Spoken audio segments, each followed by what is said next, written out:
க்யூட்டாக இருக்குது இஸ்லாம்பூரி போகிறது பார்த்தா. அதாவது துபாய் வந்து மற்ற நாளை விட அந்த சனிக்கிழமை நைட்டு பார்த்தீங்கன்னா நல்லா பிரைட்டாக இருக்கும்.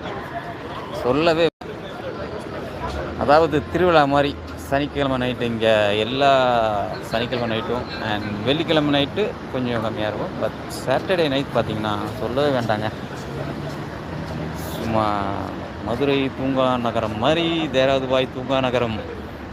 ஏற்கனவே நான் வீடியோலாம் சொல்லியிருக்கேன், இருந்தாலும் உங்கள் பார்வைக்கு லைவாகவே காட்டிட்டேன். ஓகே தென் ரோல் என்ன பண்ணுறீங்க? மோஸ்ட்லிலாம் பேசும்போது தான் வந்து அந்த லோன்லினஸ் இல்லாத மாதிரி ஃபீலிங் ஆகுது, சந்தோஷமாக இருக்குது. ஆக்சுவலாக இல்லை, மெசேஜ் தப்பாக படிக்கிறீங்க, செட்டிங்கில் மாற்றுங்க. அப்படியா? செட்டிங்கில் மாற்றணும் மறுபடியும்